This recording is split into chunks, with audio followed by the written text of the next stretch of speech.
مفتی طارق مسعود special. جو ایتھیس لوگ ہیں، ملحد لوگ ہیں، یہ اعتراض کرتے ہیں کہ انسان کی تو کوئی اوقات نہیں ہے، اور یہ کہتے ہیں پیغمبروں کو بھیجا اللہ نے، سجدہ کروایا فرشتوں کو، پوری کائنات بنائی کس کے لیے؟ انسان کے لیے، اور جنت بھی ہے جہنم بھی ہے، تو یہ سارا پروٹوکول کس کو دیا جا رہا ہے؟ انسان کو۔ تو پروٹوکول اس کو دیا جاتا ہے جس کی اوقات ہو، جس کی اوقات ہی نہ ہو، یا اس کو دیا جاتا ہے جس کی بہت بڑی اوقات ہو، ویلیو ہو۔ بتاؤ کس کو دیا جاتا ہے پروٹوکول؟ بھائی جس کی اوقات ہوتی ہے اس کو دیا جاتا ہے، تو اوقات تو 2 ٹکے کی نہیں ہے، ویلیو اللہ اتنی دے رہا ہے کہ سید الانبیاء کو بھی انسان بنا کے انسانوں میں بھیجا۔ سارے پیغمبر تو انسان تھے نا، وہ کہتے ہیں نا بابے تو کوئی شے ہی نہیں ہے، انسان ہی کوئی شے نہیں ہے۔ حقیقت میں دیکھا جائے تو بابے تو دور کی بات، ہم میں سے کوئی بھی کوئی شے ہے نہیں۔ اچھا، عجیب بات یہ ہے کہ قرآن بھی اس بات کا اعتراف کرتا ہے کہ تمہاری تو کوئی حیثیت ہی نہیں ہے۔ جب ہماری کوئی اوقات ہی نہیں ہے تو پھر سوال پیدا ہوتا ہے یہ پوری کائنات ہمارے لیے کیوں بنائی گئی؟ ایک طرف قرآن انسان کو بڑا پروٹوکول بھی دے رہا ہے، وَسَخَّرَ لَكُم مَّا فِي السَّمَاوَاتِ وَمَا فِي الْأَرْضِ جَمِيعًا مِّنْهُ، سارا میں نے کس کے لیے بنایا؟ تمہارے لیے بنایا۔ اور ایک طرف اس کائنات کی وسعتوں کو دیکھیں تو ہماری کہکشاں کی کوئی حیثیت نہیں ہے، کہکشاں کی، پھر اس میں اربوں ستاروں میں ایک سورج ہے، اور وہ بھی اس نظام شمسی کا مرکز ہے، تو سورج کے بھی سیاروں میں سے ایک چھوٹا سا سیارہ ہے ہمارا زمین، تو ایک نقطہ بھی نہیں ہے، اور اس پر انسان وہ اور پدا سا، کیا خیال ہے؟ تو یہ ملحد لوگ، ایتھیس لوگ بھی یہ اشکال کرتے ہیں کہ یار یہ اتنی اس کی کیا اوقات ہے اس کائنات میں، یہ تو ہو گیا آٹومیٹیکلی بن گئے، تو چل رہے ہیں گھوم رہے پھر رہے ہیں۔ قرآن نے اس اعتراض کو تسلیم کیا ہے کہ تمہاری کوئی اوقات نہیں، بلکہ قرآن نے اس سے بڑھ کر بات کی ہے کہ جتنی تم اپنی اوقات سمجھ رہے ہو اتنی بھی نہیں ہے۔ انا خلقناہم مما یعلمون، یہ سورہ معارج ہی کے آخری رکوع میں آئے گا۔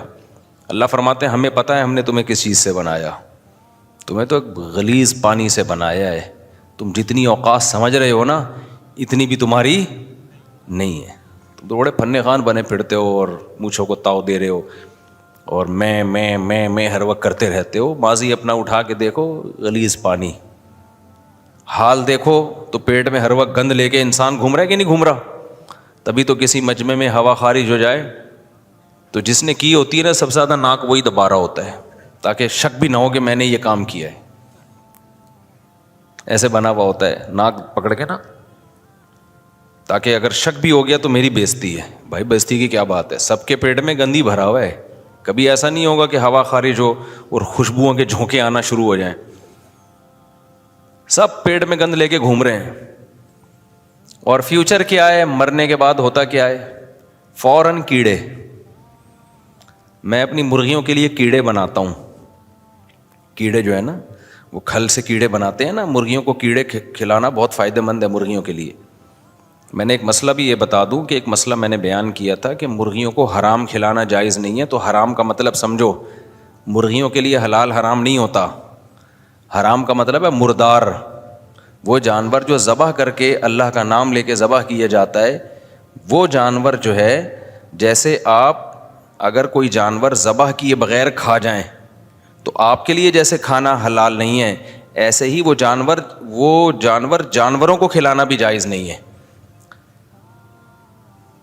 تو اس کا یہ مطلب نہیں ہے کہ مرغیوں کے لیے بھی حلال حرام، مرغیوں کے لیے تو سب حلال ہے، لیکن آپ کے لیے جائز نہیں ہے کہ آپ مردار کھلائیں جانور کو۔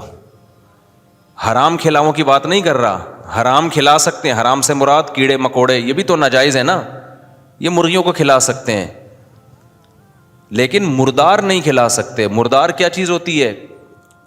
وہ جانور جن کو ذبح کر کے کھایا جاتا ہے، تو وہ ان جانوروں کا گوشت اگر وہ خود مر جائیں، ذبح نہیں کیا ان کو، ان کا گوشت آپ اپنے پالتو جانور کو نہیں کھلا سکتے، کیونکہ حدیث میں نبی صلی اللہ علیہ وسلم نے حکم دیا ہے لا تنتفعوا من المیتہ، مردار سے کسی بھی قسم کا فائدہ مت اٹھاؤ، اس سے کوئی فائدہ نہیں اٹھا سکتے، اب اس کو بس پھینکنا پڑے گا کچرے پہ۔ جیسے آپ کی بکری گھر میں مر گئی، یہ مردار ہے نا، اب آپ نے کیا کیا یار، یہ تو اب حرام ہو گئی ہے، ذبح نہیں کر سکے تو چلو اپنے کتے کو کھلا دو، اس کو کاٹ کے کتے کے آگے ڈال دیا. آپ اس کو کتے کے آگے بولو نہیں ڈال. شریعت نے حکم دیا اس سے کسی بھی قسم کا فائدہ نہیں اٹھا سکتے سوائے کھال. کھال جو ہے وہ دباغت، اس کھال اتاری جا سکتی ہے اور اس کو خشک کر کے استعمال میں لایا جا سکتا ہے. تو باقی کوئی فائدہ نہیں، اس کے گوشت ووشت سے فائدہ نہیں اٹھا سکتے آپ. ایک صاحب کا گھوڑا مر گیا، انہوں نے وہ مردہ گھوڑا اپنے مگرمچھ کو کھلا دیا لے جا کے. تو میں نے ان کو منع کیا، میں نے کہا بھائی آپ، ہاں یہ ضرور ہے کہ اس مردہ کو پھینک دیں، کوئی خود آ کے کھا جائے جانور تو کھا جائے. اب یہ نہ ہو کہ اتنا تقوی کا آپ پہ ہیضہ ہو گیا کہ اب آپ ڈنڈا لے کے کھڑے ہوئے کہ کتا کھائے نہیں اس کو. کتے کے لیے حلال و حرام نہیں ہوتا. آپ خود نہ کھلائیں، خود کھا لے تو وہ تو کون سا حلال کھاتا ہے سارا دن. تو مگرمچھ وہیں گھوڑا پڑا رہتا، مگرمچھ آ کے اٹھا کے لے جاتا، ٹھیک تھا، وہ مگرمچھ کے لیے حلال حرام نہیں ہوتا. تو یہ ان چیزوں کے بارے میں ہے جو مردار گوشت ہوتا ہے، لیکن کیڑے مکوڑے مردار میں شامل نہیں ہیں. ویسے حرام ہے کیڑے مکوڑے کھانا، کیونکہ خبائث میں اللہ نے ہم پر خبیث چیزوں کو حرام کیا ہے. یہ انگریز جو ہیں یہ پروٹین کے لیے کیڑے بھی کھاتے ہیں. یہ جو ہمارے یہاں سے کیڑے جاتے ہیں نا، یہ ایکسپورٹ ہوتے ہیں وہاں، گورے ان کو واش کر کے ان کیڑوں کو کیپسول میں ڈال کے کھا جاتے ہیں. گوروں کو اس سے مطلب نہیں ہے کیڑا کھا رہے ہیں، کیونکہ گوروں کو جو کیڑا ہے نا، وہ اللہ معاف فرمائے وہ بہت بڑا کیڑا ہے. ان کو آخرت پر ایمان نہ لانے کا کیڑا، اس کی وجہ سے وہ کیا کچھ کھا جاتے ہیں. جب آخرت پر ایمان نہیں ہے تو پھر تو آدمی کہتا ہے پروٹین چاہیے بھائی مجھے، کیڑوں سے ملے یا گوشت سے ملے، حلال حرام کا کیا ہے، وہ تو کھا جاتے ہیں. تو وہ کھا رہے ہیں، آپ پروٹین کے لیے خدا کے لیے یہ کیڑے میڑے مت کھانا. اب میں کیا کرتا ہوں، وہ کیڑے بنا لیتا ہوں تو وہ مرغیوں کو کھلا دیتا ہوں. تو ایک دن کسی نے کہا کہ یار یہ کیڑوں پہ کتنا ظلم ہو رہا ہے، زندہ کیڑے جو ہے وہ مرغیاں کھا رہی ہیں، پھر وہ انڈا ہم کھا سکتے ہیں، تو کیڑوں پہ ظلم ہو رہا ہے. میں نے کہا اصل تو ظلم ہم پر ہوگا جب یہ کیڑے ہمیں کھائیں گے. سمجھ رہے ہو نا؟ ہم جو مرغیوں کو کیڑے کھلا رہے ہیں نا، تو کیڑوں پہ ترس نہ کھاؤ. ترس کس پہ کھاؤ؟ انسانوں پہ. آپ کیا سمجھتے ہو ہم بچ جائیں گے ان کیڑوں سے؟ قبر میں سب سے پہلے ہمیں کون کھائے گا؟ کیڑے ہی کھائیں گے، اور ایسی طبیعت سے کھائیں گے نا، اللہ معاف فرمائے. آپ نے تو پرانی لاشیں دیکھی نہیں ہوں گی، میں نے تو دیکھی ہیں پرانی لاشیں، 2-2 3-3 دن باہر پڑی ہوئی لاشیں نا، جیسے قتل نہیں ہو جاتے لوگ پڑے ہوتے ہیں، کوئی پوچھنے والا نہیں ہوتا. میں نے ایسی لاشیں دیکھی ہیں. اف، اتنی خطرناک ہوتی ہے انسان کی حالت. آنکھوں کے اندر کیڑے، ناک کے اندر کیڑے، اتنی اسمیل، اتنی بدبو، اور ایسے کھا رہے ہوتے ہیں اسپیڈ کے ساتھ، ایسے پروٹین حاصل کر رہے ہوتے ہیں نا کیڑے. یہ ہماری کیا ہے؟ اوقات. اٹ از کالڈ اوقات. یہ فن خان 3 پیس سوٹ ٹائی میں بیٹھا ہوتا ہے، اور غریبوں تمہاری ایسی کی تیسی، مزدوروں تمہاری ایسی کی تیسی. پیسوں سے عزت ہے نا انسان کی. آج کل کیا ہو رہا ہے؟ پیسہ ہے تو ہے، نہیں ہے تو جس کے پاس کھانے کو روٹی نہیں اس کو کوئی سمجھتا ہی نہیں کچھ بھی. جتنا مالدار ہوگا نا کیڑے اتنا ہی خوش ہوں گے. غریب کے اندر تو بیچارے کو چربی ملے گی نہیں، اس کو نہ کولیسٹرول ملے گا، ڈائریکٹ ہڈی شروع ہو جائے گی. کیڑے جب کھائیں گے تھوڑا سا پروٹین ملے گا، پھر ہڈی کو کیا کریں گے بیچارے، وہ ہڈی تو بہت عرصے تک صحیح پڑی رہتی ہے. غریب کو جب کیڑا پھوڑے گا نا تو کیڑا کہے گا یار اب مزہ آیا کھانے کا. تو اس لیے ہماری اوقات، ہم سب کی، میری بھی آپ کی بھی، ہماری اوقات 2 ٹکے کی بھی میرے بھائی نہیں ہے. تو کیوں پنے خانی کی دکھا رہے ہو یار؟ کیوں میں چھوڑو. تو یہ جو ایتھیس لوگ ہیں، ملحد لوگ ہیں، یہ اعتراض کرتے ہیں کہ انسان کی تو کوئی اوقات نہیں ہے، اور یہ کہتے ہیں پیغمبروں کو بھیجا اللہ نے، سجدہ کروایا فرشتوں کو، پوری کائنات بنائی کس کے لیے؟ انسان کے لیے، اور جنت بھی ہے جہنم بھی ہے. تو یہ سارا پروٹوکول کس کو دیا جا رہا ہے؟ انسان کو. تو پروٹوکول اس کو دیا جاتا ہے جس کی اوقات ہو، جس کی اوقات ہی نہ ہو، یا اس کو دیا جاتا ہے جس کی بہت بڑی اوقات ہو، ویلیو ہو. بتاؤ کس کو دیا جاتا ہے پروٹوکول؟ بھائی جس کی اوقات ہوتی ہے اس کو دیا جاتا ہے. تو اوقات تو 2 ٹکے کی نہیں ہے، ویلیو اللہ اتنی دے رہا ہے کہ سید الانبیاء کو بھی انسان بنا کے انسانوں میں بھیجا. سارے پیغمبر تو انسان تھے نا، اور پھر اللہ انسان سے اتنی محبت کر رہا ہے، اتنے پیغمبروں کو بھیج رہا ہے، آسمانی کتابوں کو بھیج رہا ہے. موسیٰ کلیم اللہ، آپ صرف موسیٰ علیہ السلام ہی کی سیرت پڑھ لو قرآن میں، کیسی محبت اللہ کو موسیٰ علیہ السلام سے، کوہ طور پہ بلا کے اللہ ہم کلام ہو رہا ہے، اور کتنی سب سے زیادہ جو کانورزیشن قرآن میں جس کا تذکرہ ہے نا موسیٰ اور اللہ کے درمیان ہے، جو آپس کی بات چیت ہے، سب سے زیادہ کس کا تذکرہ ملتا ہے؟ موسیٰ. اور اللہ تعالیٰ موسیٰ علیہ السلام وہ پیغمبر ہیں جہاں نام نہیں لینا ہوتا وہاں بھی اللہ موسیٰ کا نام لے رہے ہوتے ہیں. دیکھو آپ کو پتہ ہے جب آپ کسی شخص کا تذکرہ کرتے ہو، یہ بیان ادھر کو چل گیا نا تو مجھے اس میں مزہ اتنا آتا ہے کہ پھر وہ ٹاپک ہی چینج ہو جائے گا.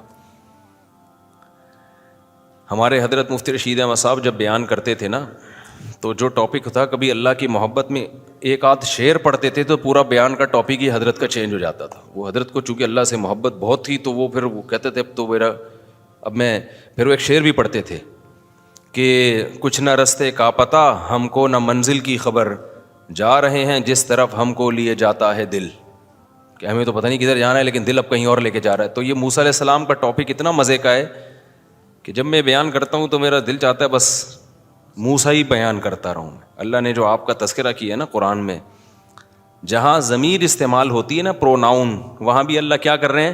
نام استعمال کر رہے ہیں. دیکھو ہم جب کسی کا، بس یہ تھوڑا سا تڑکا لگا کے پھر چلتے ہیں ٹاپک کی طرف. ہم جب کسی کا تذکرہ کرتے ہیں کہ میرے پاس زید آیا ملنے کے لیے، تو یہ پہلی دفعہ میں نام آئے گا نا اس کا، زید آیا میرے پاس، پھر اس کا لفظ لائیں گے، یہ ضمیر ہے، پروناؤن ہے. پھر اس نے میرے پاس چائے پی. میرے پاس آئے گا تو میں یوں بتاؤں گا میرے پاس زید صاحب آئے ملنے کے لیے، میں نے ان کو چائے کا پوچھا، انہوں نے بولوں گا نا، اس نے یا انہوں نے پروناؤن استعمال ہوگا. انہوں نے، پھر میں نے کہا چائے پئیں گے، انہوں نے کہا، حالانکہ میں نے مذاق سے پوچھا تھا، وہ سیریس سمجھے، انہوں نے کہا ہاں پیوں گا. آج ایک بیچارہ مہمان آیا، میرا جلیبی کھانے کا دل چاہ رہا تھا، جلیبی کھانے کا نا. اب مہمانوں کا رش تھا، میں تھک گیا تھا مہمانوں سے، اتوار کو ہوتا ہے ملاقاتیں، تو میں تھک گیا تھا. جب میں کھاتا نہیں جلیبی ولیبی، لیکن مجھے وہ بچپن کی آیت کریمہ یاد آ رہی تھی. ہمارے مسجد میں نا مولوی صاحب سب کو بلا کے آیت کریمہ کا ورد کرواتے جب کراچی کے حالات 80s کی بات ہے، کراچی کے حالات خراب ہی رہتے تھے.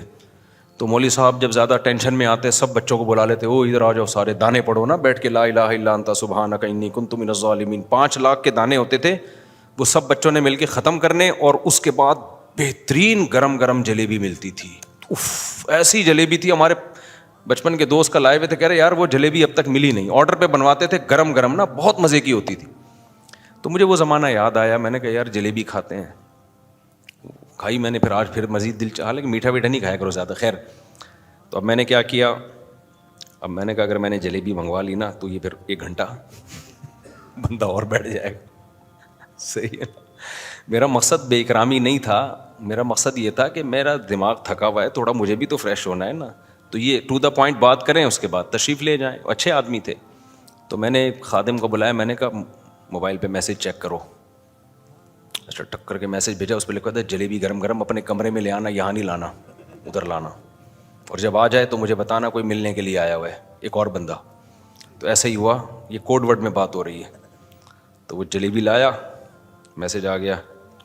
میسج نہیں آیا، اشارہ آنکھ مٹکا ہوا ہمارا نا. تو خیر ان سے اس کا یہ نہیں کہ مجھے کنجوسی ہے، میں کسی کو جلیبی نہیں کھلا سکتا، مسئلہ یہ نہیں ہے. وہ جلیبی کے ساتھ چائے بھی ہوتی، 1 گھنٹہ اور گیا تھا پھر نا، دوسروں کی ملاقاتیں رہ جاتی وغیرہ، تو یہ ہیلا کرنا پڑتا ہے. اچھا خیر، تو اب میں بتا رہا ہوں، زید آیا تو اس نے چائے پی، اس کو میں نے جلیبی کا نہیں پوچھا، تو سب اس کا لفظ استعمال ہوگا نا. لیکن اگر میں یوں بتاؤں کہ میرے پاس زید ملاقات کے لیے آیا، میں نے زید سے چائے کا پوچھا، زید نے یہ کہا کہ میں چائے پیوں گا، زید پھر میرے پاس بیٹھ گیا، پھر زید کے لیے میں نے جلیبی کا پوچھا تو وہ جلیبی کے لیے بھی بیٹھ گیا، پھر زید نے بولا، آپ بولے کہ کیا زید لگا کے رکھے ہوئے سب، آپ کی اردو ٹھیک نہیں ہے، کہیں گے نا. لگتا ہے نئی اردو سیکھی ہے آپ نے، آپ کی اردو کیا زید بھائی وہ بولو نا، ہی بولو، خاتون ہے تو شی بولو، مرد ہے تو کیا بولو، ہی بولو. ایک دفعہ ہو گیا، دنیا میں کوئی ایسا مضمون دیکھا کہ بار بار نام آپ ریپیٹ کر رہے ہو ہیں بھائی؟ کمال کی بات ہے، قرآن میں یہی اللہ نے کس کے ساتھ کیا؟ موسیٰ کے ساتھ. حالانکہ قرآن تو بلاغت کے اعلیٰ اصولوں پر ہے، معیار سب سے اونچا ہے قرآن کا بلاغت کا، لیکن یہ کیسی بلاغت ہے بھائی؟ اللہ تعالیٰ کہہ رہے ہیں حل اتاک حدیث موسیٰ، اے نبی آپ کو موسیٰ کی خبر بتاؤں؟ فرسٹ ٹائم موسیٰ ہو گیا کافی ہے نا، فرسٹ ٹائم ہو گیا تو کیا ہو گیا، بس کافی ہو گیا، وہ موسیٰ آ گیا، ایک دفعہ آ گیا. وما تلک بیمین، پھر اللہ بار بار کہہ رہے وما تلک، پھر آگے اللہ کہہ رہے وما تلک بیمینک یا موسیٰ، ہم نے پوچھا ہے موسیٰ تیرے دائیں ہاتھ میں کیا ہے. اب دوبارہ موسیٰ کا تذکرہ کرنے کی ضرورت تھی؟ اللہ کہتے ہیں ہم نے اس سے پوچھا کہ آپ کے ہاتھ میں کیا ہے. اور یہ میں بار بار یہ آیت کی تفسیر پیش کر چکا ہوں، مختصر کر دیتا ہوں. پوچھنا بھی اللہ کو یوں چاہیے تھا، ایک تو اللہ کو پوچھنے کی ضرورت ہی نہیں ہے موسیٰ علیہ السلام کے ہاتھ میں کیا، اللہ کو پتہ نہیں ہے کیا ہے. بھائی میرے سر پہ پگڑی ہے، آپ کہہ رہے ہیں مفتی صاحب یہ آپ کے سر پہ کیا ہے، میں کہوں گا اندھا ہے کیا بھائی، تجھے نظر نہیں آ رہا ہے؟ پگڑی ہے. آپ کی ناک پہ کیا رکھا ہوئی؟ جی چشمہ ہے، یہی بولو گے نا، پوچھنے کی ضرورت ہے؟ تو آپ کو پگڑی چاہیے تو بھائی ویسے بتا دو مصعب آپ کی یہ پگڑی مجھے چاہیے، میں دوں گا نہیں، لیکن ایک مثال دے رہا ہوں. آپ یہ پوچھ رہے ہیں کہ آپ کے سر پہ کیا ہے یہ، اور اگر آپ نے پوچھنا ہی ہے تو اتنی مختصر بات کرنا کافی ہے. یہ کیا ہے، کیا خیال ہے، یہ کیا ہے؟ بھائی جب بندہ سامنے ہوتا ہے تو آدمی کیا کہتا ہے، یہ کیا ہے، what is this, what is دس، یہ پوچھتے ہیں نا. تو اللہ میاں کو موسیٰ علیہ السلام سے ہی بات چل رہی ہے، موسیٰ علیہ السلام سے ہی خطاب چل رہا ہے، تو اللہ میاں کو یہ کہنے کی ضرورت ہے کہ یہ اللہ میاں نے اگر پوچھنا تھا تو پوچھتے یہ کیا ہے بس. لیکن اللہ میاں نے کتنا کلام کیا، واو، اور، حالانکہ یہاں اور کی ضرورت، اینڈ جس کو حروف عطف کہتے ہیں، حرف عطف، اس کی ضرورت ہی نہیں ہے. اینڈ تو وہاں استعمال ہوتا ہے دو سینٹنس کے بیچ میں. پہلا سینٹنس تو یہ ہے وما تلکا، اور یہ کیا چیز ہے، بیمینکا، تیرے دائیں ہاتھ میں، یا موسیٰ، اے موسیٰ. کتنا لمبا کلام کھینچا نا اللہ تعالیٰ نے. موسیٰ علیہ السلام کہتے اللہ تجھے تو پتہ ہی ہے، نا نا نا. موسیٰ علیہ السلام نے آگے لمبا چوڑا جواب دیا. قال ہی عصایا، یہ میری لاٹھی ہے، اتوکأ علیہا، میں اس پہ ٹیک لگاتا ہوں، واہش بہا علی غنمی، درختوں سے بکریوں کے لیے اس سے پتے جھاڑتا ہوں. اللہ میاں نے پوچھا تھا اس سے کیا کیا کرتے ہو، اللہ میاں نے پوچھا تھا یہ کیا ہے، یہ نہیں پوچھ رہا کس کی ہے. آپ بول دیتے لاٹھی. آپ پوچھیں مفتی صاحب یہ آپ کے سر پہ کیا ہے، مفتی صاحب کیا بولیں گے، پگڑی. اب بولتے بولیں گے ہی نہیں، ابے اندھا ہے دیکھ، یہی بولیں گے نا. بولنا ہوگا تو کیا بولیں گے، پگڑی. یہ تھوڑی بولیں گے یہ میری پگڑی ہے. اور اگر بولنا بھی ہے تو میری پگڑی، بس یہ میری پگڑی ہے، اسے میں سر پہ باندھتا ہوں اور اسے پہن کے اپنی شادی میں کئی دفعہ گیا ہوں، کیونکہ میرے پاس تو اس کے علاوہ کوئی آپشن تھا ہی نہیں نا، میں کیا پہنتا شادی میں جب جاتا. تو اتنی ڈیٹیل میں تھوڑی بتاؤں گا، لیکن اللہ موسیٰ علیہ السلام نے پوری تفصیل سے جواب دیا. قال ہی عصایا، موسیٰ نے کہا یہ میری لاٹھی ہے، اتوکأ علیہا، اس پہ میں ٹیک بھی لگاتا ہوں، واہش بہا علی غنمی، درختوں پہ پتے جھاڑ جھاڑ کے اپنی بکریوں کو. کیسی تواضع ہے یار، کتنے بڑے پیغمبر. کوئی سوچ سکتا ہے کام کیا کر رہے ہیں، بکریاں چرا رہے ہیں پتے جھاڑ جھاڑ کے. یہ ہوتی ہے نیچرل لائف، جس سے آج انسان کیا ہو گیا ہے، محروم، اور سکون تلاش کر رہا ہے پھر.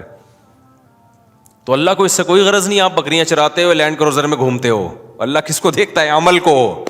آج ہمارے یہاں معیار کیا ہے، بکریاں چرانے والا جہنمی، رکشا چلانے والا جہنمی.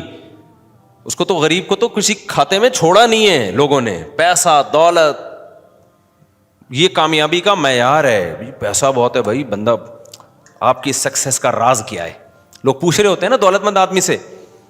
ابے کسی رکشے والے کو دیکھا انٹرویو لے جا کے پوچھا کہ آپ کی سکسیس کا راز کیا ہے، وہ کہے گا میں سکسیس کہاں ہے، یہ سکسیس ہے. کبھی دیکھا ٹماٹر والے کو کسی پروگرام میں بلایا ہو، بڑے بڑے تاجروں کا پروگرام، اور ٹماٹر والے کو بلایا اور ریڈی لگاتا ہے، سر آپ جو اسٹرگل آپ نے جو کی اور وہ آپ کی جو یہ جو سکسیس کا راز کیا ہے یہ ذرا آپ بتائیں. بی بی سی میں انٹرویو آ رہا ہو اس کو، وہ کہے گا یہ سکسیس ہے. تو دنیا کے یہاں معیار کیا ہے، کچھ اور ہے. تو اللہ میاں تو ان کو ویلیو دے رہے ہیں جو اہش بہا علی غنمی، بڑے فخر سے بتا رہے ہیں. کہ لاٹھی اس لیے رکھی ہوئی ہے کہ بعض دفعہ ہاتھ درخت تک پہنچتا نہیں ہے تو لاٹھی کے ذریعے پتوں کو گراتا ہوں, بکریاں کھا لیتی ہیں. ایسی شخصیت کو اللہ ویلیو کتنی دے رہا ہے.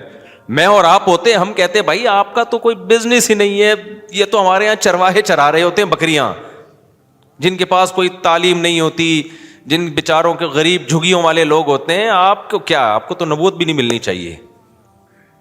تو ہمارے ہاں, یہ بار بار میں کیوں بتا رہا ہوں, ہمارے ہاں کامیابی سکسیس کی ڈیفینیشن کچھ اور ہے, اللہ کے ہاں بولو کچھ اور ہے. ایک بکریاں چرانے والے کو اتنا بڑا مقام دیا جا رہا ہے کہ واحد پیغمبر ہیں جنہیں کوہ طور پہ بلا کے اللہ براہ راست ہم کلام ہو رہا ہے. اتنا بڑا مقام دیا جا رہا ہے. لقب پڑ گیا کلیم اللہ, لقب پڑ گیا کیا, کلیم اللہ. کتنا بڑا عہدہ ہے یہ. وقربناہ نجیہ, اللہ نے کسی پیغمبر کے بارے میں نہیں کہا کہ قربناہ نجیہ. قربناہ نجیہ کا مطلب پتہ ہے کہ نجیہ کہتے ہیں سرگوشیاں کرنا. قربناہ, ہم نے موسیٰ کو اپنے قریب کر کے ان سے سرگوشیاں کی ہیں. جیسے محبوب سے سرگوشیاں کر رہا ہوتا ہے نا, چپ کے بات کر رہا ہوتا ہے. اللہ کہتے ہیں ہم نے ایسے موسیٰ سے ہم نے محبت کی ہے. کیسے قریب, کیونکہ کوہ طور پہ اللہ بلا کے بات کرتا تھا نا, اس کو اللہ نے تعبیر کیا کہ ہم نے موسیٰ کو قریب کر کے کیا کیا, سرگوشی کی موسیٰ سے. کام کیا ہے بھائی, بکریاں, جس کی سوسائٹی میں کوئی ویلیو ہے ہی نہیں. تو اللہ نے بتا دیا اللہ کی نظر میں ویلیو عمل کی ہے, عمل کی. تم کرتے کیا ہو, کماتے کیسے ہو, اللہ کی نظر میں اس کی ویلیو نہیں. اور آج ہمارے ہاں معیار کیا ہو گیا ہے, چینج. تو اس لیے جو بھی لینڈ کروزر میں گھوم رہا ہے اور ریوو میں گھوم رہا ہے, بھلے سب اس میں داخل ہیں, اگر عمل نہیں ہے تو یہ کوئی 2 ٹکے کی ویلیو نہیں ہے. عمل نہیں ہے اگر, تو کھائے گا کون آخر میں, بولو, کیڑے پڑے ہوئے ہوں گے. وہ میں بتا رہا تھا نا, ناک میں الگ کیڑے گھسے ہوئے ہوتے ہیں, کان میں, سب ہر جگہ سے جا کے پروٹین لے رہے ہوتے ہیں, وہ کیڑے تلاش کر رہے ہوتے ہیں. تو اللہ تعالیٰ نے کیا کہا, وما تلک بیمینک یا موسیٰ, اور میں موسیٰ علیہ السلام نے کہا ہی عصایا اتوکأ علیہا واہش بہا علی غنمی ولی فیہا مآرب اخری. موسیٰ علیہ السلام نے کہا اللہ اس کے علاوہ بھی بہت سارے کام ہیں, تو بتا. تو میں موسیٰ علیہ السلام کو بھی خیال ہوا نا کہ اب اللہ کہے گا آپ تو پوری لمبی رپورٹ پیش کرنا شروع کر دیا آپ نے. پھر اللہ نے کیا فرمایا, القیہا یا موسیٰ. پھر یا موسیٰ دوبارہ, حالانکہ دوبارہ یا موسیٰ کی ضرورت تھی, بات موسیٰ سے چل رہی ہے تو آپ جناب سے بات ہو جاتی نا. ارے بھائی میرے پاس زید آیا, اب زید نام کا تو کوئی بندہ آئے گا ہی نہیں اس بیان کے بعد. زید آیا, میں نے کہا آپ چائے, پھر میں یہ کہوں گا نا آپ چائے پئیں گے, یہ تو نہیں کہوں گا زید چائے پیو گے, زید جلیبی کھاؤ گے, زید سموسہ کھاؤ گے, زید زید کروں گا, بولے گا وہ سب طبیعت تو ٹھیک ہے آپ کی. لیکن یہاں اللہ بار بار موسیٰ موسیٰ کر رہے ہیں. قال القیہا یا موسیٰ, اے موسیٰ اس کو زمین پہ ڈال دے. علماء نے یہاں حکمت بیان کی ہے کہ جب انسان کو محبت ہوتی ہے تو وہ کلام کو طول دیتا ہے, بار بار محبوب کا نام استعمال کرتا ہے بہانے سے. اور جب محبت نہیں ہوتی تو پھر کلام کیا کرتا ہے, ٹو دا پوائنٹ بات کر ورنہ پتلی گلی سے نکل. ایسا ہی ہوتا ہے کہ نہیں ہوتا, ٹو دا پوائنٹ. لوگ کہتے ہیں بھائی ٹو دا پوائنٹ بات کریں. آپ ڈاکٹر کے پاس چلے جائیں, ڈاکٹر صاحب میرے گلے میں انفیکشن ہے, ڈاکٹر صاحب میرے یہ, ڈاکٹر پہلے ہی نسخہ لکھنا شروع, کیونکہ وہ بیٹھا ہوا ہے کلینک میں پیسہ کمانے کے لیے, ٹھیک ہے جائز طریقے سے کما رہا ہے, اس کو اندازہ ہو گیا گلا خراب ہے تو بھائی یہی دوائیں ہیں. اب آپ بولتے جا رہے ہو, ڈاکٹر توجہ دیتا ہے؟ کبھی ایسا ہوا ڈاکٹر سارا پرچہ لگ کے بیٹھ جائے کہ سنائیے اور کہاں کیا ہو رہا ہے, ذرا ڈیٹیل سے بتائیے, آپ کائنڈلی ذرا ڈیٹیل سے بتائیے کہاں کیا کب ہوتا ہے. ڈاکٹر کیسے روکھے انداز سے بات کرتا ہے نا, میں نے تو یہی دیکھا ہے بھائی, نسخہ پہلے سے لکھا ہوا ہوتا ہے اور کیڑے مکوڑے بنائے ہوئے ہوتے ہیں, کیا کوئی بات نہیں, غلط دوا بھی کھا لے تو کوئی ایسا مسئلہ نہیں ہے. لیکن اگر ڈاکٹر کی محبوبہ آ جائے ملنے کے لیے, ڈاکٹر کی محبوبہ آ جائے, اس کا گلا خراب ہو تو گلے میں گھس کے کوشش کرے گا دیکھنے کی اندر کہ خراب بھی ہے یا نہیں ہے. بلا وجہ کے ٹیسٹ لکھ کے دے دے گا تاکہ یہ بار بار چکر لگائے.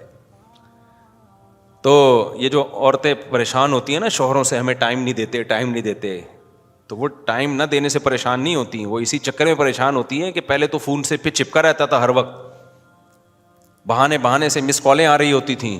اب جب سے شادی ہوئی ہے نہ کوئی مس کال ہے, بیٹھتا ہے ٹو دا پوائنٹ بات کرو بیگم, زیادہ لمبی چوڑی, یہی کر رہا ہوتا ہے نا بیگم, زیادہ لمبی چوڑی نہیں. خواتین کی عادت ہوتی ہے بات کو طول دینا, ایک تو نیچرلی بھی ان کی تھوڑی سی عادت ہوتی ہے بات کو لمبی کھینچنا, آدمیوں کی عادت ہوتی ہے بات کو مختصر کرنا. تو یہ کچھ فطرت بھی ہے مرد اور عورت کی, مرد ذرا کم بولتے ہیں, خواتین ذرا زیادہ بولتی ہیں. وہ 20 سال خواتین, 2 خاتون جیل میں رہ کے آئیں نا, تو جب باہر آئیں تو انہوں نے کہا بہن کچھ باتیں رہ گئی ہیں, پھر انشاءاللہ ملیں گے. تو 20 سال میں یار ابھی بھی کچھ باتیں رہ گئی ہیں, اکٹھے رہے ہو تم نے, ایک ہی وارڈ میں ٹائم گزارا ہے. تو وہ یہ شکایت ہوتی اسی بیس پر ہے. وہ ان کو یہ پھر وہم ہوتا ہے کہ اس بندے کو اب ہم سے محبت نہیں رہی ہے, تو اس لیے کہتے ہیں یہ پہلے والا سیٹ اپ ہی غلط ہے. وہ کوئی اور اسٹائل ہوتا ہے پہلے, جب شادی ہوتی ہے تو نیچرل لائف میں آتا ہے انسان, تو وہ والے جذبات نہیں رہتے, تو اس لیے وہ سمجھتی ہیں ویسے ہی رہے گا. تو اس لیے پہلے وہ رکھا ہی نہ رکھو, شروع سے ہی اتنا اس طریقے سے چلو جو ساری زندگی افورڈ کر پاؤ, اور پھر ٹائم بھی دیا کرو. تو اللہ تعالیٰ نے بار بار جو موسیٰ علیہ السلام کا نام لیا, اور اتنا لمبی موسیٰ علیہ السلام کی جو تھوڑی سی بات کو اتنا طول دیا, اس میں بہت ساری حکمتوں میں ایک بڑی حکمت محبت کا اظہار. اور موسیٰ علیہ السلام نے بھی جب اللہ نے سوال پوچھا نا, حضرت موسیٰ سمجھ گئے کہ جب سوال اتنا لمبا کر رہے ہیں تو پھر میرا بھی فرض بنتا ہے کہ میں جواب بھی کیا دوں, لمبا جواب دوں. ایسا نہیں کروں کہ 1 سیکنڈ کی بات کی اور ختم. یہ بے ادبی ہے کہ اگلا آپ سے ڈیٹیل میں بات کر رہا ہے اور آپ ٹو دا پوائنٹ بات کر کے پتلی گلی سے نکل گئے, تو یہ تو بے ادبی ہے. تو بار بار حضرت موسیٰ کا نام, میں بیان پتہ نہیں کیا کر رہا تھا, ادھر کو کدھر چلا گیا.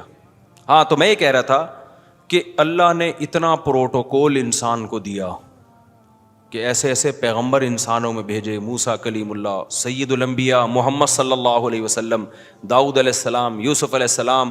تو یہ سارا انسانیت کا ہی تو پروٹوکول ہے. ڈارون تو ان چیزوں کو نہیں مانتا, ہوتا کہ بندر سے آئے ہیں, تو اس پروٹوکول کی ایسی کی تیسی کر دی اس نے. ہمارے باپ دادے کیا تھے, سارے ایک ہی چیز پہ فخر کرتے تھے, وہ بھی کیا کر دی ڈارون نے, ختم کر دی.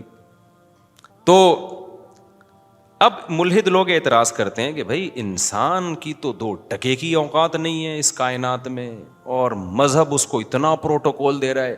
تو پہلے میں ایتھیس کے اشکال کو مضبوط کر دوں. قرآن بھی کہتا ہے واقعی 2 ٹکے کی نہیں ہے. قرآن تو اس سے بھی آگے کی چیز بتاتا ہے کہ انا خلقناہم مما یعلمون, ہم نے تمہیں منی سے بنایا ہے, وہ گندی. تو تمہارا ماضی بھی گندا, تمہارا حال بھی گندا, اور تمہارا فیوچر بھی کیا ہے, کیڑے, بدبو. تبھی تو جلدی دفنانے کا حکم ہے, ایک دم منہ بگڑنا شروع ہوتا ہے انسان کا, اتنی غلیظ بدبو آتی ہے مردہ لاش سے. تو برف کے خانوں میں رکھی ہوتی ہیں تو تھوڑا سا جو ہے نا, اور مرتے ہی عجیب سا وحشتناک ہو جاتا ہے. کبھی آپ ایدی سینٹر کے مردہ خانے میں جاؤ, آپ کو نا ایک عجیب وحشت ہوگی یار, سارے مردے ایسے لیٹے ہوئے یوں کر کے, ایسا لگے گا آپ کا دل کرے گا بھاگو یہاں سے. حالانکہ یہ کوئی اپنے علاقے کا کونسلر ہوگا, کوئی بڑا آفیسر ہوگا, کوئی بڑی پھونپھاں ہوگی. موت کے بعد ساری پھونپھاں, ساری ہوا 1 سیکنڈ میں نکل کے ختم. تو اللہ میاں تو اور زیادہ انسان کو ڈی ویلیو کر رہے ہیں, کیا خیال ہے؟ تو ملحدین کا اشکال تو اور زیادہ اس سے مضبوط ہو رہا ہے. تو اللہ اس کا جواب دیتے ہیں کہ اصل میں تمہاری جو مادی حیثیت ہے نا, اس مادی حیثیت کے لحاظ سے تمہاری واقعی میں 2 ٹکے کی اوقات نہیں ہے. اس لیے اس خوش فہمی میں نہ رہنا کہ اس باڈی کی وجہ سے میں نے تمہیں بڑی فضیلت دی ہے, کوئی اوقات نہیں ہے. تمہاری فضیلت ہے عمل. کس بیس پر ہے؟ عمل. یہ چیز کسی اور مخلوق میں نہیں ہے. تم اچھا بھی کر سکتے ہو, تم برا بھی کر سکتے ہو. جانور نہ اچھا کر سکتا ہے نہ برا کر سکتا ہے. فرشتے برا کر ہی نہیں سکتے, وہ اچھا ہی اچھا کریں گے کیونکہ مجبور ہیں اس پر, وہ اپنے اختیار سے نہیں کر رہے. وہ تو ان کو تو گناہ کا شوق ہی نہیں ہے, اس لیے وہ تو اچھے میں اللہ نے لگا دیا تو روبوٹ کی طرح وہ اچھے میں کرتے اپنے اختیار سے ہی ہیں, لیکن یہ کہ ان کے پاس گناہ کی رغبت ہی نہیں ہے, ان کے دل میں گناہ کا شوق ہے ہی نہیں.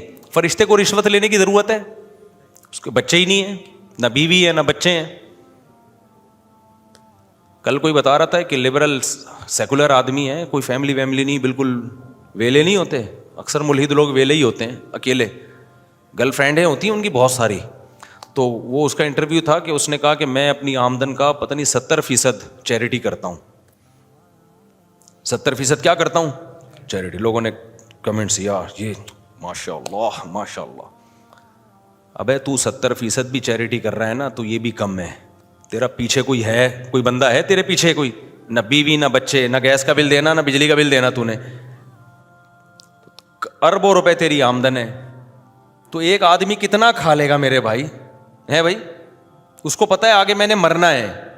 تو 30% بھی بہت ہے عیاشی کے لیے. وہ آدمی چیریٹی کرے جس کی بیوی ہوں, بچے ہوں, خاندان ہو آگے. اس کو پتا ہے کہ میں اگر ان کو لاوارث چھوڑ کر جاؤں گا تو یہ بھیک مانگیں گے لوگوں کے سامنے. مسلمان کے اولاد ہوتی ہے, بیوی بچے ہوتے ہیں, اس کو فیوچر کی فکر ہوتی ہے. اس کے باوجود جب چیریٹی کرتا ہے نا, وہ چیریٹی کیا ہوتی ہے؟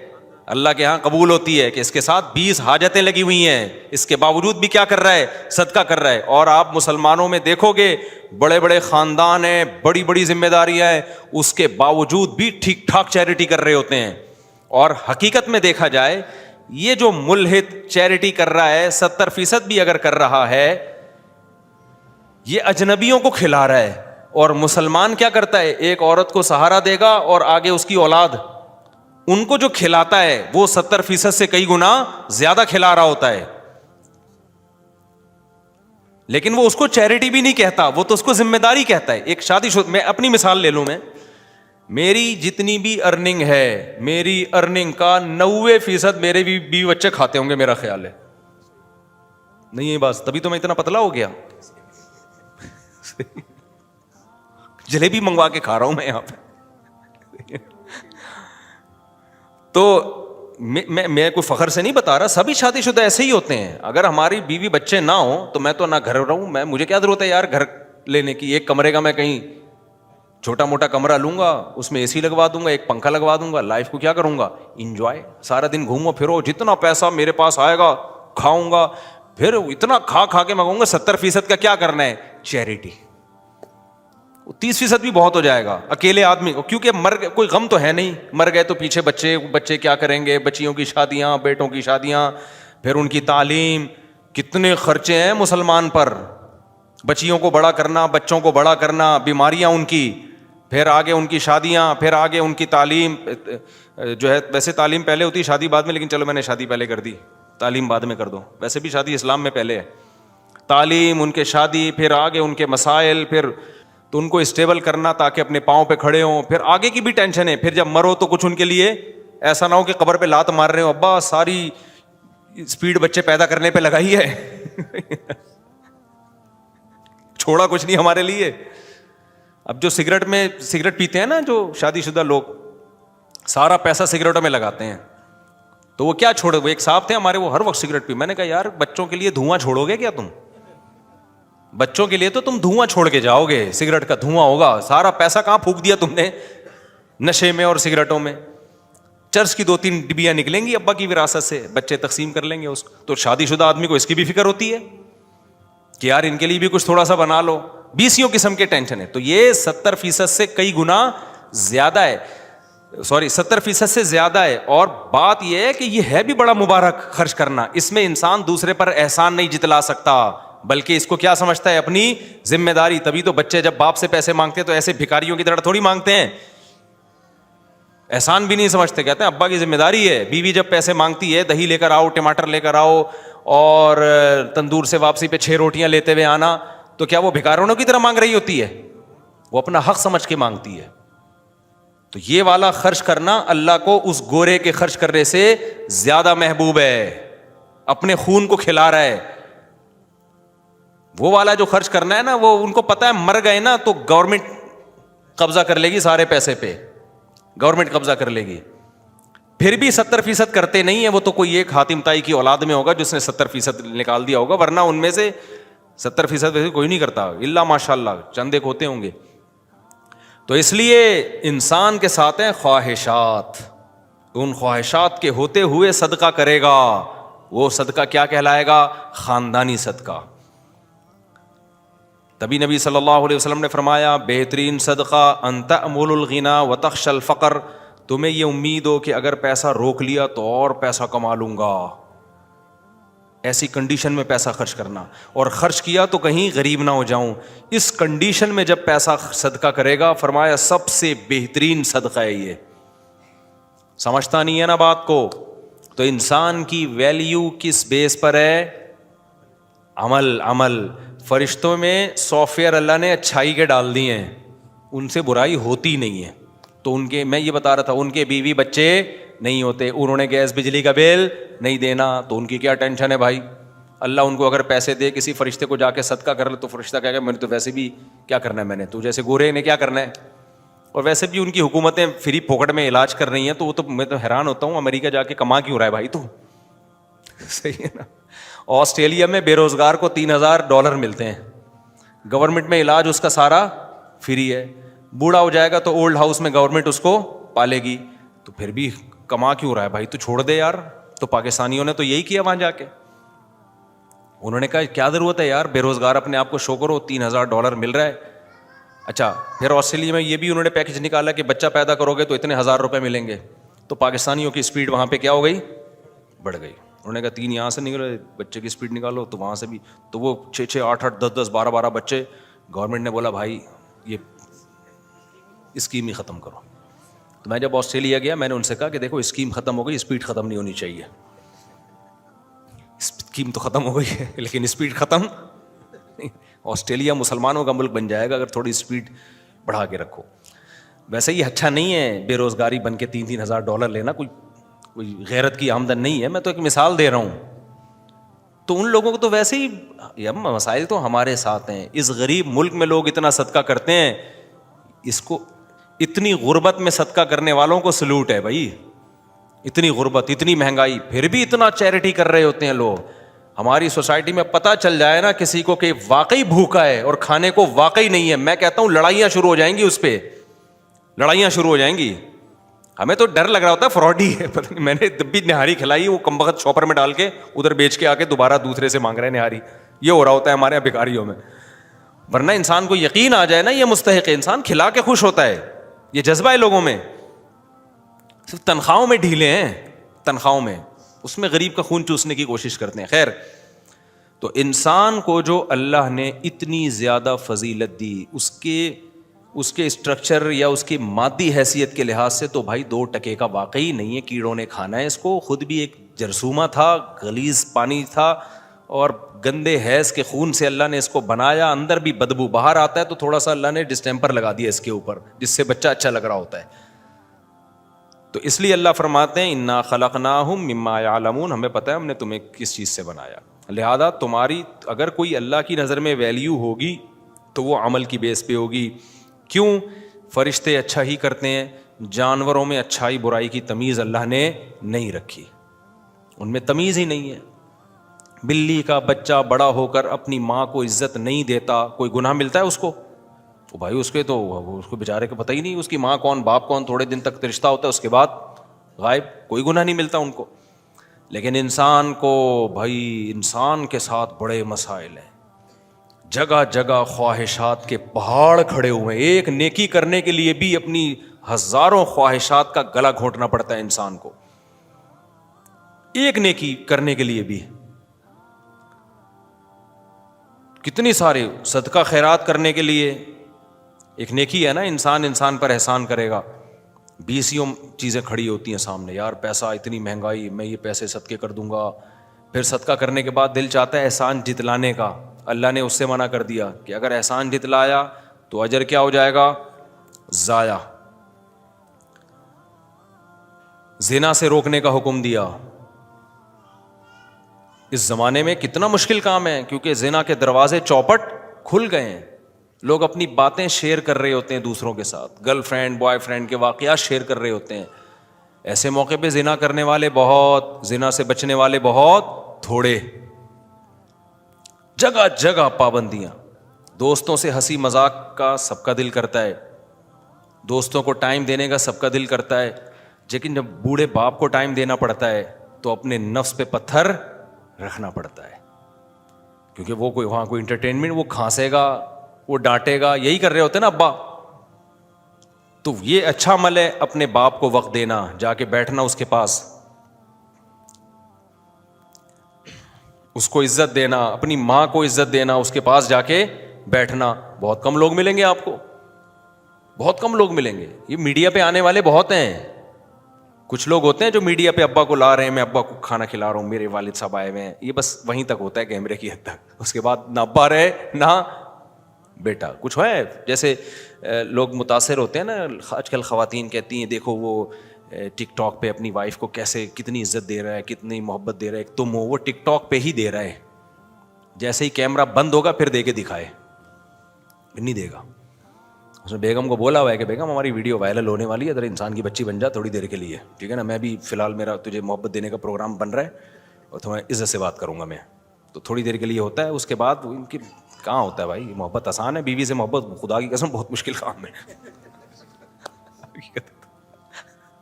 بہت مشکل کام ہے. تو یہ ہوتی ہے لیکن خاندانی لوگوں کو ہوتی ہے, یہ اس کے لیے بہت زیادہ خاندانی ہونا ضروری ہے, ورنہ جو چیز اپنے قبضے میں آ گئی تو کوئی بھاگ تھوڑی رہی ہے. وہ تو آدمی کہتے ہیں اس کو تو محبت دو تو بھی ٹھیک ہے, نہیں دو تو کون سا بھاگ رہی ہے یہ. ہاں بھاگنے کا ڈر ہو تو پھر ایک الگ بات ہے. گرل فرینڈ کو پکڑ کے رکھنا پڑتا ہے کہ ذرا رسپیکٹ نہیں دی تو غائب ہو جائے گی مارکیٹ سے. تو تبھی آپ دیکھو سید الانبیاء صلی اللہ علیہ وسلم نے اس دور میں اپنی ازواج کو محبت دی ہے جب عورت کو پاؤں کی جوتی سے بھی بدتر سمجھا جاتا تھا. اس دور میں دی ہے. اس سے پتہ چلتا ہے اس کے پیچھے کون ہے, اللہ کا حکم. اور اتنی محبت دی ہے جو عربوں میں غیرت کے خلاف سمجھی جاتی تھی. یعنی آپ اندازہ لگاؤ, امی عائشہ کہہ رہی ہیں کہ برتن میں جہاں سے میں منہ لگا کے پانی پیتی تو نبی گلاس کو گھما کے اسی جگہ سے اپنے ہونٹ مبارک رکھ کے پانی پیا کرتے تھے. عرب میں یہ اسٹائل جو بیٹیوں کو زندہ دفن کر رہے ہیں, اور بیٹی کو کیسی محبت دی. وہ قوم جو بیٹی کو زندہ دفن کرتی ہے کہ کندھے پہ اپنی نواسی کو بٹھا کے پوری ظہر کی 4 رکعتیں پڑھائی آپ نے, رکوع میں جاتے تو ان کو نیچے کر بٹھا دیتے تاکہ گر نہ جائیں, اور پھر جب اگلی رکعت کے لیے کھڑے ہوتے تو دوبارہ اٹھا کے کندھے پہ رکھ لیتے. تو آج کل حقوق کے نام پہ بڑی دنیا میں تنظیمیں بنی ہوئی ہیں, اور ڈرامے باز ہیں یہ تنظیم میں بھی. یہ جو NGOs ہیں نا, یہ جو آپ حقوق, مجھے وزیرستان میں کسی عالم نے بتایا, اچھا وہ عالم اسلام آباد یونیورسٹی میں لیکچرار ہیں, تو انہوں نے, میں اسلام آباد یونیورسٹی میں گیا, ان کے لیکچر بڑے زبردست تھے. انہوں نے مجھے بتایا وہاں واقعہ, مجھے کیا پوری کلاس بیٹھی ہوئی تھی. انہوں نے کہا کہ وزیرستان میں کئی سال پہلے نا ایک واقعہ ہوا تھا کہ ایک فیصلہ آنے والا تھا. ایک عورت پکڑی گئی تھی زنا میں, شادی شدہ تھی, تو جھوٹا الزام تھا, بعد میں ثابت ہوا جھوٹا الزام تھا, لیکن اس وقت لوگ سمجھ رہے سچا ہے. تو وہاں علماء نے فیصلہ کیا اس کو رجم کریں گے. اسلام میں ہے نا کہ جب شادی شدہ عورت یا مرد زنا کرے تو اس کو پتھروں سے ہلاک کیا جائے. تو انسانی حقوق کی جو تنظیمیں تھیں وہ ایک دم متحرک ہو گئیں, یہ تو ظلم ہے اور وہ وغیرہ وغیرہ نا, بڑا واویلا اور میڈیا پہ اور شور شرابہ شروع. تو کہتے ہیں وہاں علماء کی کمیٹی بیٹھی, وہ ان سے تو متاثر نہیں ہوئے, لیکن جب ثبوت مانگے گئے تو پتہ چلا کہ یہ غلط الزام ہے, تو ہم نے اس عورت کو اس کیس سے بری کر دیا. کہہ رہے ہیں وہ جو انسانی حقوق کی تنظیموں کے منہ لٹک گئے کہ یہ ہوا کیا ہے, یہ تو سارا ہی کیا ہو گیا, یہ تو غلط ہو گیا. کہہ رہے ہیں ہمیں تو ہمارا خیال تھا تو بڑے خوش ہو جائیں گے, دیکھو ایک عورت سزا سے بچ گئی, لیکن بجائے خوش ہونے کے کہہ رہے وہ کیا ہو گئے, ٹینشن میں چلے گئی وہ ساری تنظیمیں, وہ ٹینشن ہو رہی. ہم نے کہا یہ خوشی ہونے کے بجائے تو ان کے تو چہرے ہی اڑ گئے. پتہ ہی چلا کہ بھائی اس پہ انہوں نے بڑا فنڈ لینا تھا, یہ شور شرابہ کرنا تھا, میڈیا پہ اچھالنا تھا, پھر پاکستان کو دکھانا تھا دیکھو کیسا بنیاد پرست ملک ہے, پھر مولویوں کا دکھانا تھا دیکھو کیسے ظالم ہوتے ہیں, ہائے ہائے عورت کے ساتھ یہ ہو رہا ہے, اس پہ دے دنادن لوگ بھی تعریفیں کریں گے, بلائیں گے اپنے پروگراموں میں, اور اس پہ وہاں سے پھر پیسہ بھی ملے گا. تو سارا منجن 1 سیکنڈ میں کیا ہو گیا بھائی, ختم. ٹھیک ہے, تو یہ حالات ہیں کس کے, NGOs کے. ایک اور گاؤں میں میرا جانا ہوا, تو جس کی میں نے ولاگ بھی بنایا نا, ولاگ بھی بنایا گلگت کے گاؤں کا. میرا وہاں جانا ہوا تو انہوں نے کہا ہمارے پاس بھی این جی اوز آئی اور انہوں نے کہا ہم یوں کریں گے، حالانکہ وہاں 99-100 سال لوگوں کی عمریں ہوتی ہیں. میں نے کہا تم لوگوں کو تو ضرورت ہی نہیں ہے اللہ کے بندو، تم آرگینک چیزیں کھا رہے ہو، سارے خوش ہیں، کوئی اختلاف نہیں، کوئی لڑائی جھگڑا نہیں، وہاں این جی اوز کا کیا کام ہے یار. خیر انہوں نے بتایا کہ ہمارے این جی اوز آئیں اور انہوں نے کہا کہ ہم خواتین کو ایجوکیٹ کریں گے اور خواتین کو ایجوکیشن دیں گے اور یہ ہوگا اور فلانا ہوگا. وہاں علماء نے کہا بھائی ہم لوگ اپنی بچیوں کو پڑھاتے ہیں اور ہمارے یہاں ادارے بھی بنے ہوئے ہیں، مدرسے بھی بنے ہوئے ہیں، اسکول بھی بنے ہوئے ہیں، تو ضروری تعلیم ہم سب، جس کو اعلیٰ تعلیم چاہیے وہ شہر چلا جاتا ہے. نہیں جی، کہہ رہے انہوں نے پہلا کام جو کیا نا، سب سے پہلا انہوں نے اسکول بنا کے کو ایجوکیشن، لڑکے لڑکیاں اکٹھے پڑھیں گے. کہہ رہے ہم نے کہا یہ اکٹھے کیوں پڑھیں گے؟ نہیں یہ شرط ہے کہ کیا کریں گے یہ. تو کہہ رہے ہیں پھر ہم نے کیا کیا، وہ اسکول کے ساتھ کچھ ایسا سلوک کیا نا کہ وہ وہاں سے غائب ہو گئے. انہوں نے کہا ان کو تعلیم نہیں، ہماری سوسائٹی کو کیا کرنا ہے، خراب کرنا ہے.